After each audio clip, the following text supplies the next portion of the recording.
ofu onye kwuru si na nwoke nwere ike na-azụ ezinụlọ ihe dịka afọ 10 na-enweghị mgbe o ji wee mkpesa, mana ozugbo ụkwụ jiri agụ nwaanyị wee bụrụ na onye a na-enweta ihe a na-eri n'ezinụlọ mara na nwoke ahụ atagbu onwe n'afọ. Ọ bụkwa nwaanyị niile o, ka m kwukwa eziokwu, ọ bụkwa ụmụ nwaanyị niile nwere ike ime ya, mana e nwere nke na-ekwu ugbu a. Maazị Frank Nwanorue ka nwunye n'obodo oyibo, ọ nọ na Canada, wee si ya nwoke m na tupu ị gbagote ebe a na ị ga-aṅụrụ m iyi, postu ya na status gị, postu ya na Facebook, na ị nwekọta ha rute ebe a wee sie nwaanyị ọzọ mgbadike n'ukwu. Nwoke ibe m wee kwetakwa, wee mee ihe a gwara ya. Maka ndị na-afụbe ya bụ vidio, ka anyị tinyere unu ka ọ ghara ịdị ka ọ bụ akụkọ yori ka anyị na-akọ, ka anyị tinyere unu ka unu kirie, emechazie akpọbata m Epetike. My lovely wife, my mama, no ma'am. As you directed by God, and I want the best for you and my children. I don't want it to be hurt any longer. I want peace in your life. I want peace in my marriage. I confess and I promise, if I ever come to Canada and cheat you, let me die in the name of Jesus Christ. I want to be the best husband for you, my wife. You have tried staying 3 good years without me and your children. I want the best for you. I want the best for my children. I keep my promise for you, my love. Okay? I want you to be happy in this life. And anything that will make you happy in this life, I will surely do it for you. So if I ever come to Canada and cheat on you, let me die in the name of Jesus Christ of Nazareth. I want bed for your name. I want my children to be happy. I want the future of my children. Okay? Please. Anything that hurts you at the past, please forgive and move on with your lovely home. Okay? I will never divorce you, my wife. No, I keep promising you. Since I ever married you, I want the best for you. I don't care what anybody say. I don't care what any people will say or people will talk. All I care for is you and my children. Please, Melvin, be happy, okay? You have tried being alone for 3 years without me, without your children here, but we are with you. Nothing will make me leave you. Nothing will make me leave you, okay? Be happy, my wife. I so much love you, honey, okay? I will post it anyway you want me to post it. For you to know I love you. For you to know I so much trust you, okay? I love you, baby. My husband, Franklin Chimobi Nwanorue, I, Ezine Mary Jane Nwanorue, I confess in the name of Jesus that I will remain faithful to my husband sexually. And if I became unfaithful, let me die. In the name of Jesus, amen.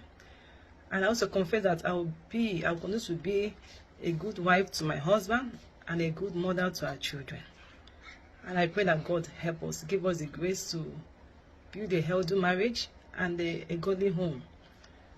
and to make an impact positively for Christ to the whole world. Adịma Epetike ndị Igbo.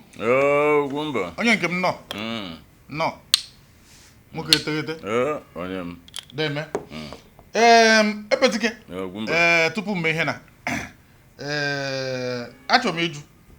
isofu ya bụ vidio. Afọ m ya. Epetike o wee dịghị agha n'anya ka etu o si dịghị mgbe ịfụrụ ya bụ vidio. Ọ dị nke ife ọ ya adụrụ nwe ịmago nwoke nwaanyị na-afụrụ ọja. Ọ na-agbajisi ụkwụ ebe ndị mmụọ.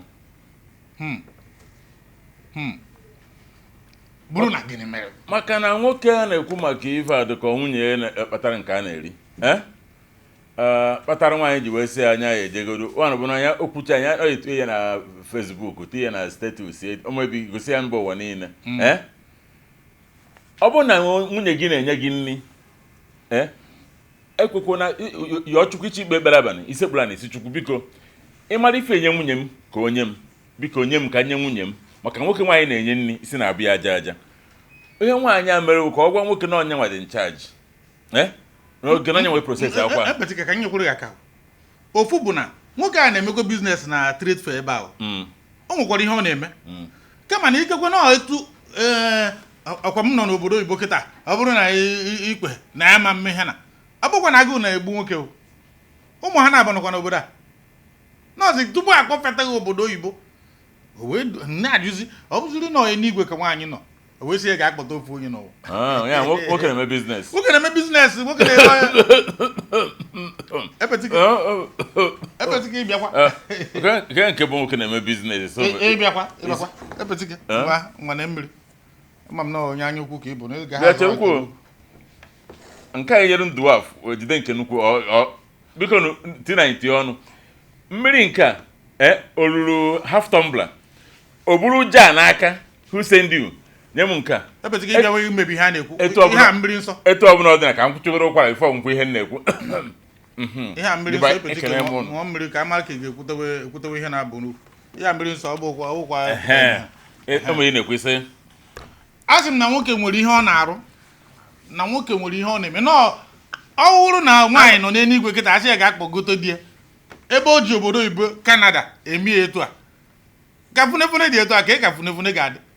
ihe ji otu gị na mmanụ ihe na-ekwu ihe gwa gị ya ha na ntị na-egbu m nọ na nwoke bụ na ihe ọ na-eme siri ike ọ bụ na nwoke adịghị ụsa ọ bụ na nwoke ị mara o nwere ndị na-emechi biznes fa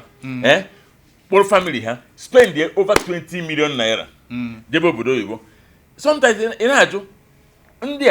a na-agba ha basketball n'isi ọtị ọ nọ n'ụbụrụ ha because ebe ị na-eje ị mara ife ihe afụ dị ịkwado si Naijiria kpọrọ famili gị jebe obodo oyibo ka maka unu ruo di a visa unu mere ahụ na expire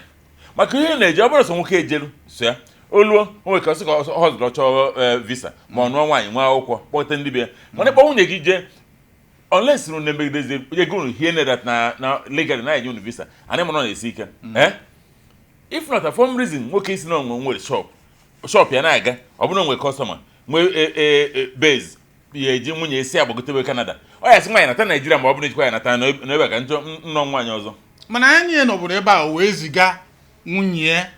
ama m ka ya zigara ka nwaanyị zigara onwe ya ka nkọtụrụ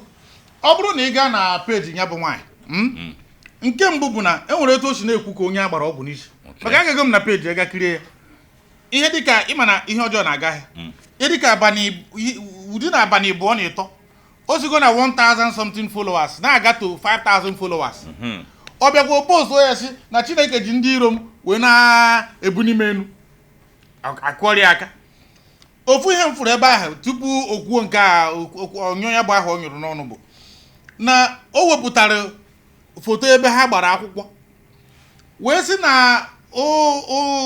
ụkọchukwu a gbara ha akwụkwọ kịta bụ ihe mmeri di ya ji na-emegheri na ụkọchukwu a bụ onye napụrụ ya virginity ya mgbe ya dị afọ 18 ya bụ na nwoke wakporo ya wee narị ya virginity ya nke a sekwurekwa tinyere ọnụ mbọcha mechaa ya o mechie ọnụ o seghekwa okwu nwoke wee mechie gbachaa ha akwụkwọ na ọ tụpụrụ ya n'isi wee bido kịta nke bụ na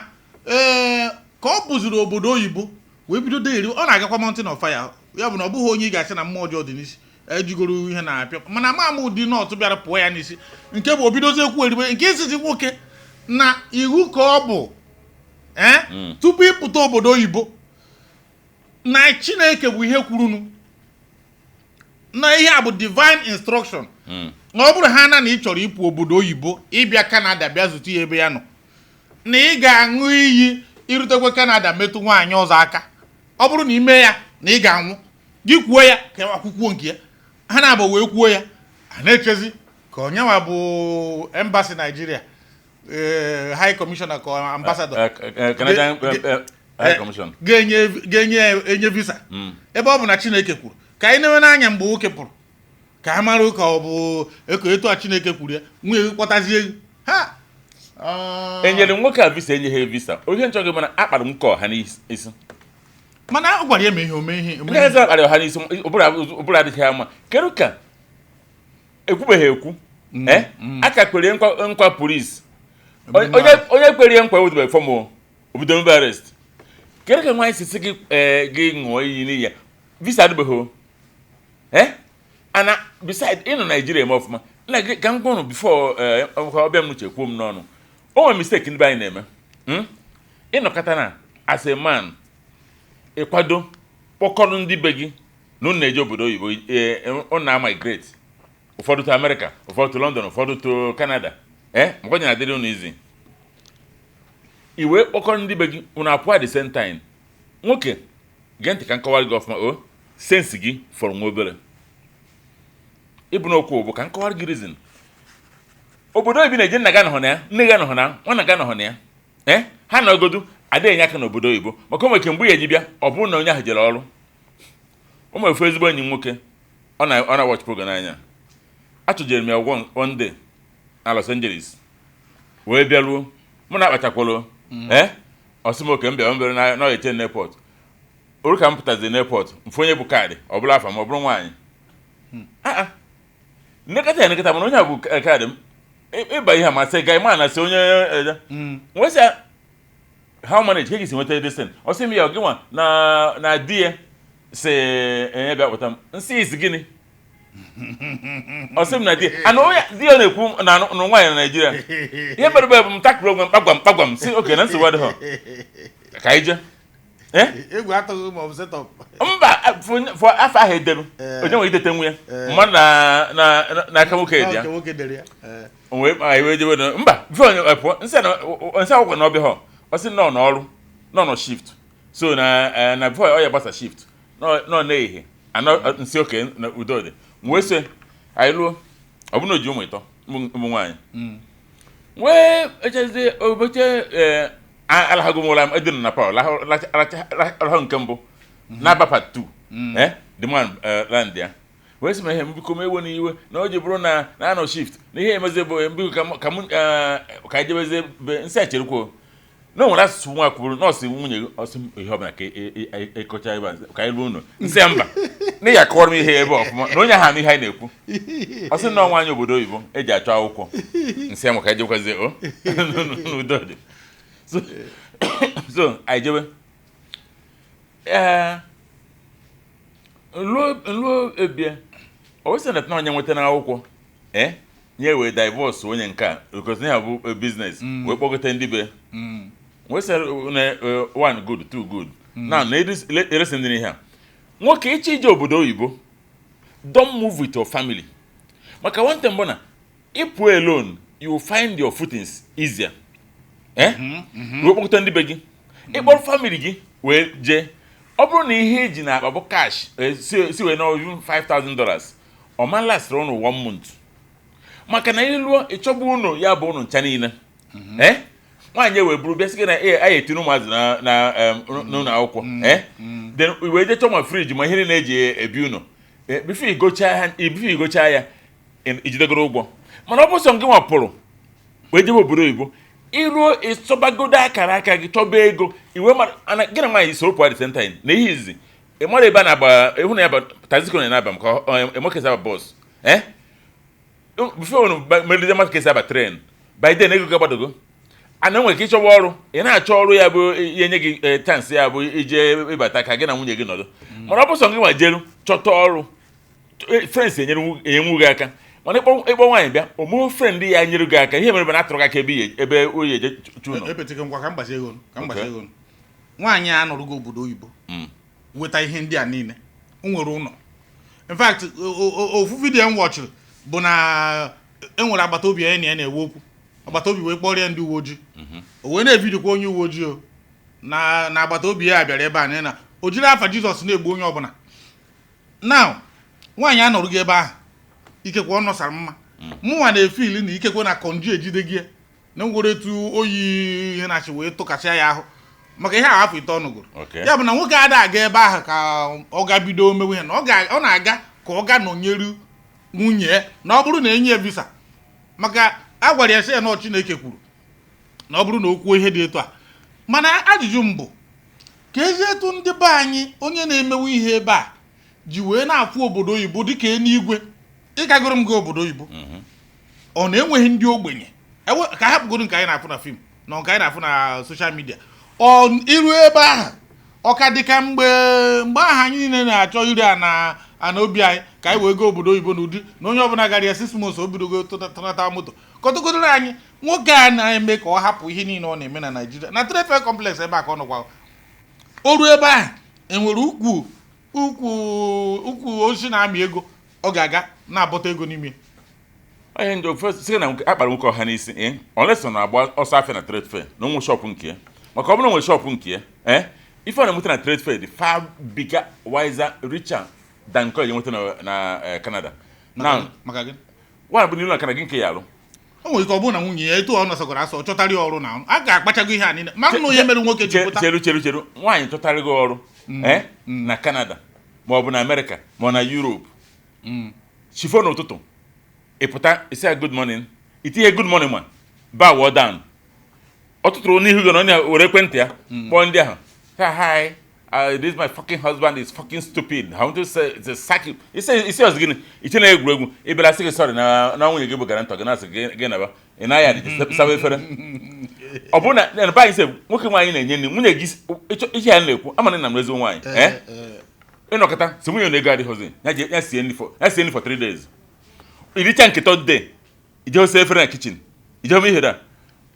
You have more particular be a blog. So what am I trying to say? Oh, nwoke ọbụla kwesịrị ịma that na all responsibility enyere gị, don't be irresponsible. Maka nwoke a say by that place, one when ihe ya alụ na Canada, bụ security, ma ọ bụ ibu ma dispatch. Ma ị na-asa ozu ahụ onwe ka ikwe nye ozu, onwe ka onwe zuo pasị mmadụ, maka na ịma ha atụ ndị anyị egwu. So na the mbụ na m, ọlụ ihe alụ n'obodo oyibo dị too demeaning. Ọkwa ifere ihe ọ na-eme, mgbe ịlụ obodo oyibo ihe ejego n'isi onwe gị zọta na bife zọba ute maka ịkpọ nsị kpọrọ family gị bịa ife niile afụfụ akarị gị nkụ n'ahụ because ebe ka ebido ego na ka ijebe and iwere ụdọ ego ahụ kama ijebe obodo obodo why not in Nigeria mee ka ndị be gị dị comfortable and anata nwere ịnọkọta etu a maybe ụfọdụ ise ndị nwunye gị first of all maọbụ ome nọsịn ka o jezie ya mezi kpọgote gị nwanne ekwensu ka gị na sign of pact o mere something ịmọhọ o soro nwunye gị n'aka enwere territorial spirits. All the everywhere. Most of the people know understand what I'm trying to say now. In Nollywood, once you want to travel, you can have a business, immigration and customs. In our pop, if you need a way to a departure, you check in. You remember that grand custom, but I don't hear declare. Na isi ni nwere ị bịa bụ na isi ni nwere pọ mọrọ na ha megide suspect ya not ka nwere ihe nwere agbaghị na ka nwere problem so iluo na mana na Nigeria ị na-apụta na those pampa onye bụrụ onwe na Nigeria ị na-apụta plane kwụsa na gwadagwa iri tuo n'ọnụ ụzọ plane nwere ifu ndị ikonkoza ọkpọrọ na avụ ndị nwere ka ofu afọ gotabụ gị weta passport mana asị Nigeria ị na-ha na plane o nwere spirit dị behind every territory na Nigeria that spirit abaghị ime maka na iya kwa oyi iya yupugode ya o nwere ko if I sound you o mago no nya gba alaye ma o na-ekwu ihe ọnụ then before you loan na immigration iya ga for uzo mmadụ 10 or 15 chọrọ accost gị and then ha na from there anapụ gị anagide gị ya so gịnị so if finish is na immigration even na immigration the immigration counter DSS anọ n'akụkụ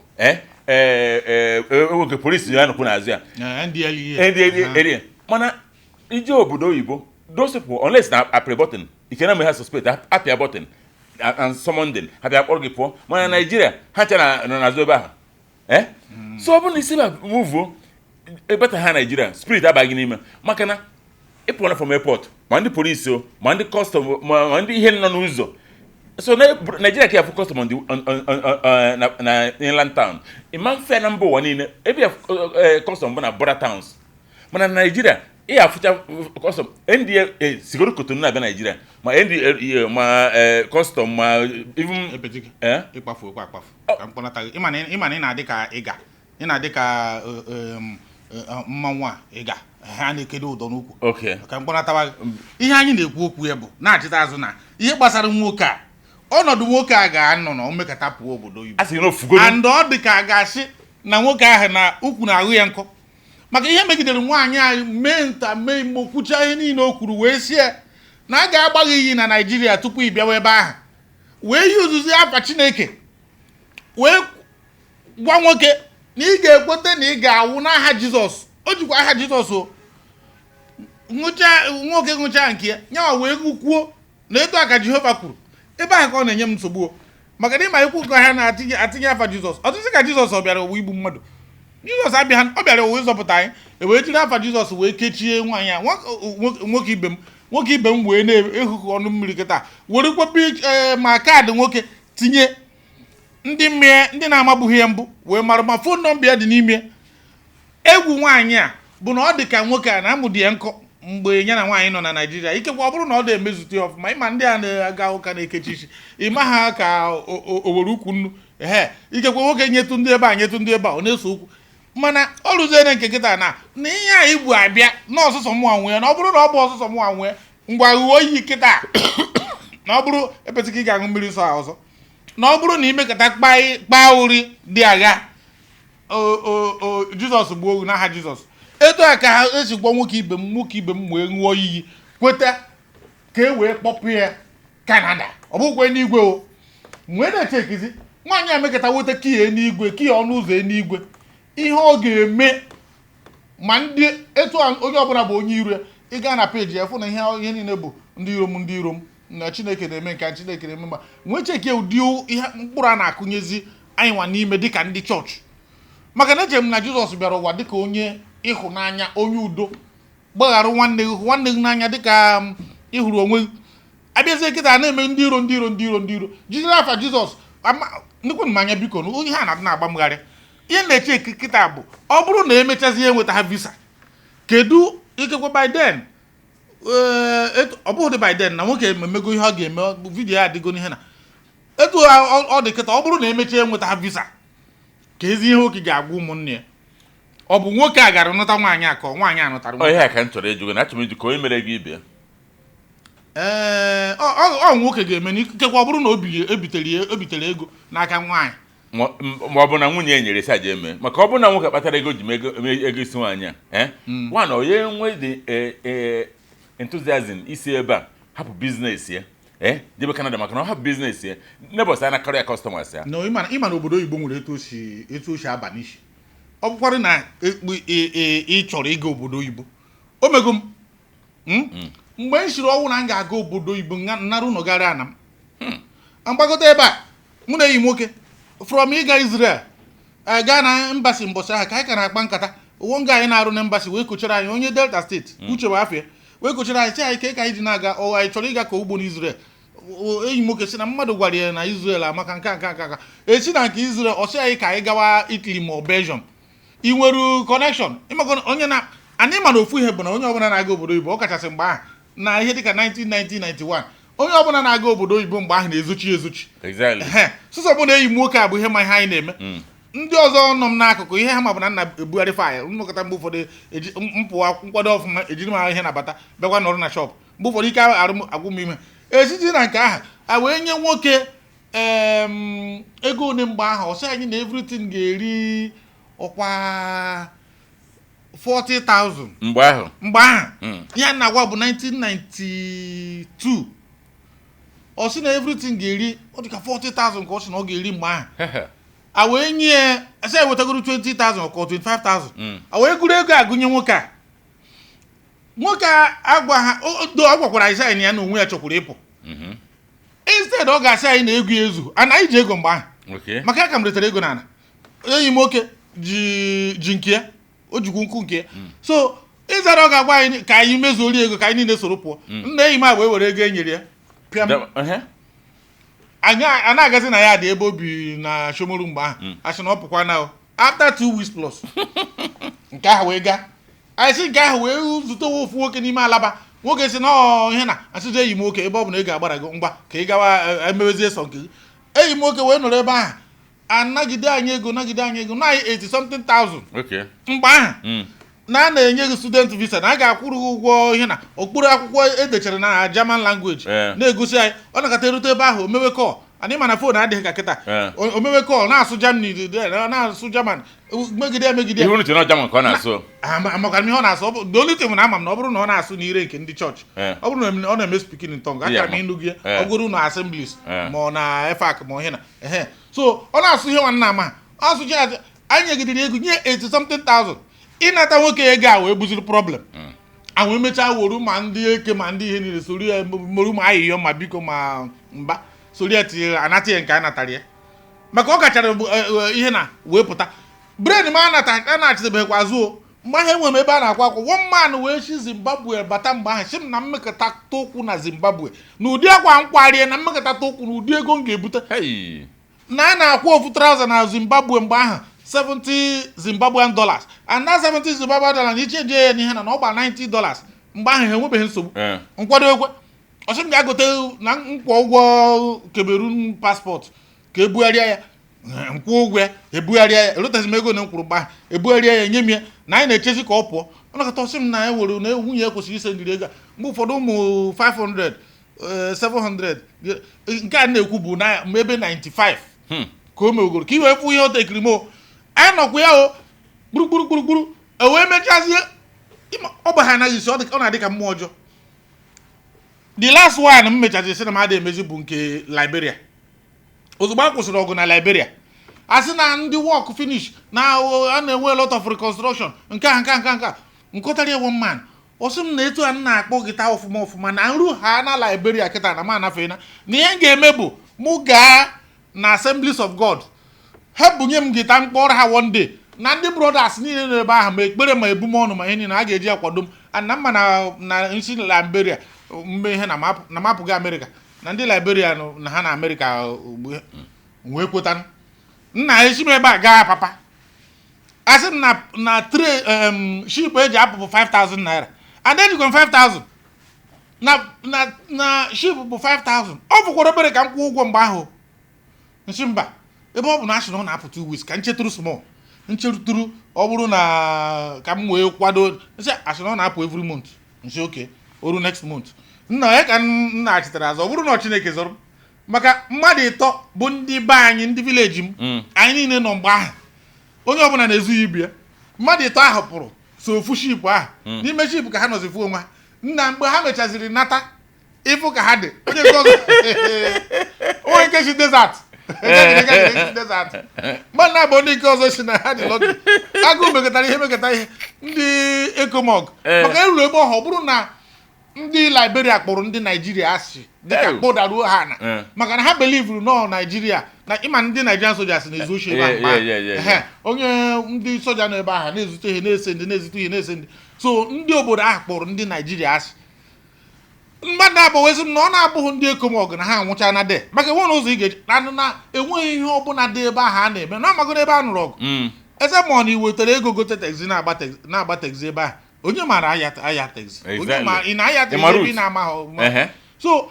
ụmụ ihe a niile wee bụrụ ara na-abịa mmadụ n'isi na ọ bụrụ na i believe ha na enweghị ihe ị ga-emete na Naijiria na ọ na-abụghị na ịpụrụ obodo oyibo ụfọdụ asị gị tụpụ ya ebe ahụ ịtụpụ ebe ahụ gị hapụ ya ọ na-abụghị gị na ịntanetị pụtara ịfụghaziri ndị mmadụ ụfọdụ nọ ebe ahụ agụụ na anyụghị ịkpakwụ ụfọdụ ọ bụrụ na anọ ebe a tụọrụ ha ego ka e wee fụgodu ka ha natawagodu mgbe ahụ anyị na-eche na maka onye ọbụla pụrụ nọ na ndị niile mma 1990 91 92 93 ịpụọ tata within 6 months ịkpọ ha na phone si na iruo na ndị bụ na ya ga Thanksgiving within 6 months ụfọdụ atụnata moto onye ka anyị ji kwenye na eru ebe ahụ na enwere ebe anyị amaghịzi na ụfọdụ n'ime ha bụ ndị ochi na-aga ha ya moto na siti nke a eburu ego ebe nke a dịka akọrọ anyị buru ego ma ha metụ a na-echi mee kpụrụkpụrụkpụrụkpụrụ ezineta gị ya na ụdị na moto efuo na esi ebe ahụ gbafuo gawa ebe ọzọ oluzi ka ndị ọcha kpachiri afụzi na obodo oyibo abụghịzikwa ihe anyị tụrụ anya na ọbụ so na o nwere ụdị akụkọ mma niile bụ na e nwere ụdị etu brain ndị chọrọ ịga obodo oyibo na-esi efu ide achọ ka onye ọbụla mara ide achọ ka akọta na akụkọ ide ọ dịghị ka ga-asị na iruo tata n'ịghọ na Dangote mana e nwere ndị n'ebe ahụ agụụ na anyị ịkpakwu Ugwumba ndị na-ekwu ọ bụrụ na enwere ife ị na-eme you want to leave Nigeria not somebody nwere ife ọ na-eme maka onye nwere ife ọ na-eme adụ too desperate mana ịdị too desperate o nwere ike na-alụ ọrụ ọ bụrụ na ihe na-akwụ gị na Nigeria here bụ 1 million naira ịchọ ije obodo oyibo ị ya hapụ ọrụ ahụ jebe obodo oyibo ma ọ bụrụ na ọ bago ụdị ahụ ọ dị too desperate mana onye nwere ife ọ na-eme na-agbakọ like nke na-ejekọrọ ime dị ahụ ebi n'ezigbo ụlọ ime ọbụla epeti ka onye na-echeki ihe a ma na ọbabeghị echi onye ọbụla mekọtara cheki ụdị anyị na-echeki kịta ma na ọbabeghị echi maka ichekie ya anyị na Chineke n'ịntanetị pụtara anyị wee na-afụzi ụmụ ihe dị agha na-enwetazi news asị ide hapụ na ya na-anụ ya mgbe ahụ obodo oyibo mgbe agụụ na-eme m nke ọpapa nke na-esewara m boxers ka ọgọ nwoke chọọ ka m debe Greece mgbe nwa otego ya na oge bụ maybe begin late 80s or early 90s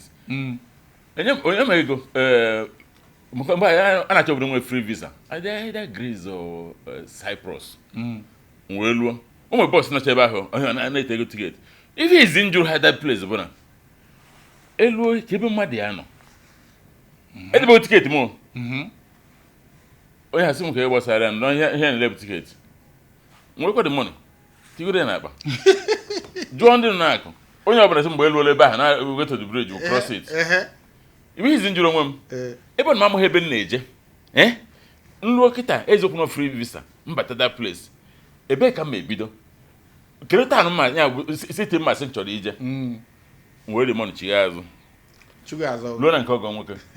nsị agụ ihe edo ma ya sị nke m ụdị mọn gwo tebụl ọ na-ene m nsị akwa iburu ya ma eje reason bụ na m ama ndat na ọwụ onye ọbụla pụrụ obodo oyibo ete isi eche survival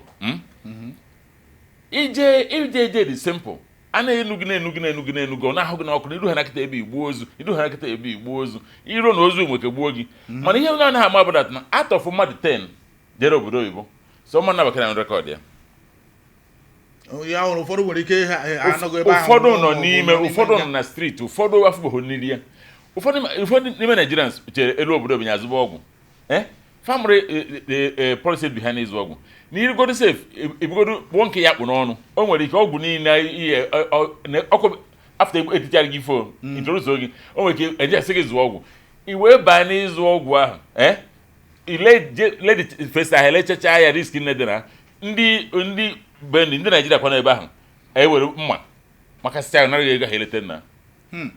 agwọ ga-enu n'ibia atụ ọ dị awe so bifo imegide ruo nke this level iche n'elu ha dị ebu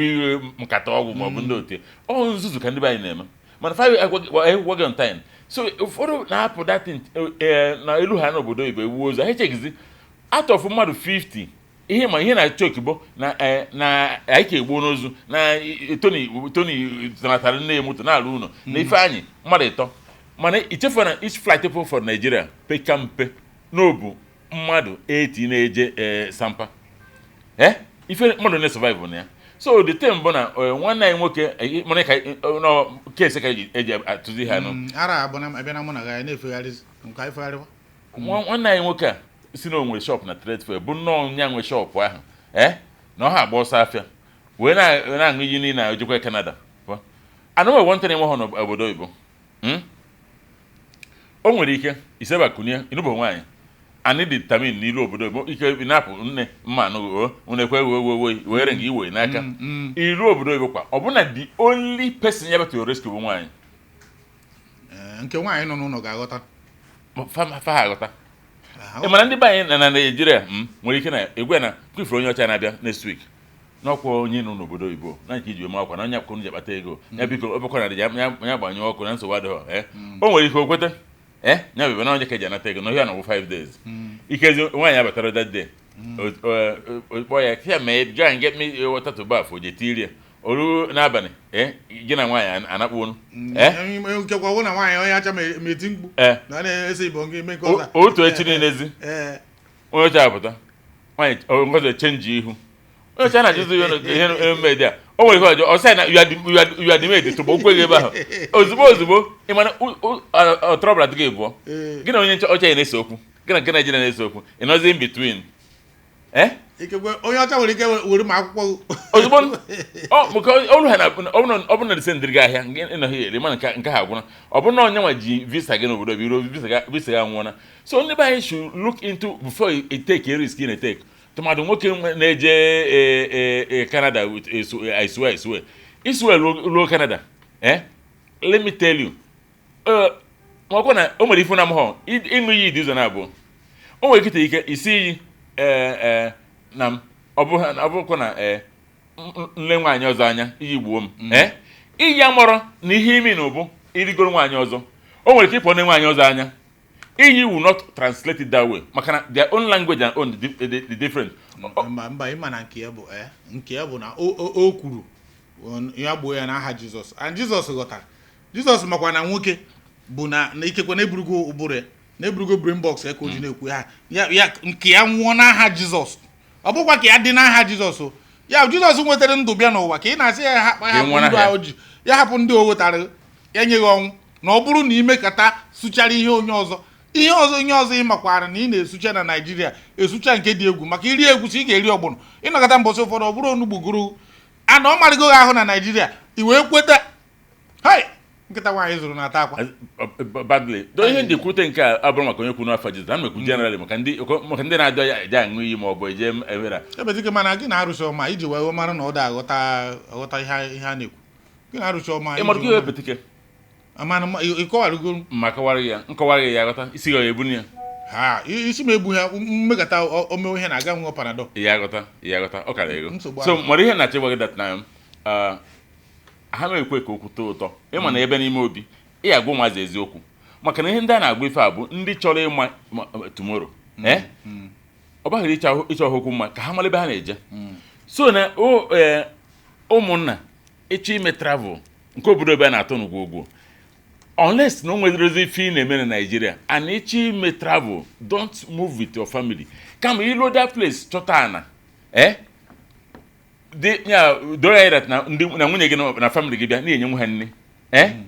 ikwube eziokwu nke ahụ mana ka m gwakwa gị emesi na agwakọ gị na epetike na achịgwa gị na ịchọkwa ịjọ ndị bụ n'obodo oyibo ịkpọrọ nwunye gị n'obodo oyibo 90% chances na ọ hapụ gị after 1 or 2 years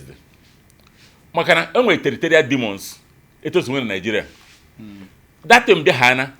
ụmụ nwaanyị ibe bụ ndị ya nwere ka ọ bụ na ha na-azaga eje ṅụchara nkwụ ọsị no na Nigeria siri dị nni ọsị what cook for your husband no it's your husband cook for you ọsị no na ga eme mgbe mmadụ ịtọ ma mmadụ na gwara ya even orukwo na chọọchị nwere ka nwunye ụkọchukwu agwakwu edeten na o nwere jụọ ese dị ọsị nọ na-asa efere na-asụ akwa nwaanyị ewe nata ka o practice ya asị adịghị m call cops on him nwaanyị nata that day ike igwe ọpịa ike asị gị bịa gị nye nwaanyị 10 years gabata na street a ịnago bụ ihe ụfọdụ na-eji bụrụ mgbe ụfọdụ ha ejiri iwe ma ihe na-agbagbuo nwaanyị gbagbuo nwa ma ọ bụ kpọọ ndị eke ha bịa akpụrụ ya ka ya gawazie nga maka na isi ya ma mbunye so na isu na ụnụ ghọtara ya dị beta ka ọ dịkwa ipu esi na mụhe gwara go ọhụkwa ihe ụfọdụ na Naịjirịa ka ya fụde nwunye gị bụrụgodo nọ born again ka ọ bụ na Nigeria olu obodo oyibo spirit of born again na-acha n'ụzọ because na ihe ọ ya fụde na ihe na Nigeria has something ma ọ bụ o nwere ego ruo ebe ahụ bọọlụ gharịkwa na dawan so biko ka ya resị na-asị ọ gị maka before I say na like you said na anyị na-ekwute n'aka ọ dị ka ya sị na hapụ ọfịa dịtị mgbe akwụkwọ ha na ya na-ekwute aka na-ekwu ihe bara uru ọ bụ ịma na ihe nna dị na-ejighị mgbe ụfọdụ ịnọkọta ekoiri akọiri ya bụ nke taata etu anyị na-akọiri ha akọiri ada etu ata ihe iji na-ajụghị bụ na ọgụ agafego ogwe gụ agafego oke mgbe ụfọdụ ịma na onye ọbụla na-emekwe nkwegoro mgbe ụfọdụ ọ ya ka m ji tinye mgbe ụfọdụ na nke kịta na ekoiri ọ dị ka na m ị na-anakwa na aga ebe ị na-ana aga ebe ndị na-ekwu bụ a ma ekwugheri si na nke taata na anya doro maka ọ bụrụ na ime ihe na nna ji oge ndị a chere n'obodo oyibo bụ ebe enyi ọtụ n'ime anyị amatago kamgbe ịntanetị pụtara ọtụ n'ime anyị amatago n'obodo oyibo abụghị ihe na ọ bụrụ maka ndị otu anyị relax goro ebe a sị ma nwere dịka etu ọgọ m nwoke n'obodo oyibo ji si m bịa ọ kwara na nwunye m gachaa ahụ nwunye m gaa ihe dịka ugboro 3 na 4 asị m ọ bụrụ na mkpara m ka ga-eduru m obodo oyibo ọ bụrụ na ọ ma nduru m eduru m nwaanyị na ọrụ m na Naịjirịa na-ekere nkwụ gị na-ekere nkwụ na-atarị na onye dịka Pete Edochie a na-akpọ n'obodo Igbo kamgbe na-ekwe ha aga maka na ọ da-abanye plane ọnụkwa bụrụ oke mmadụ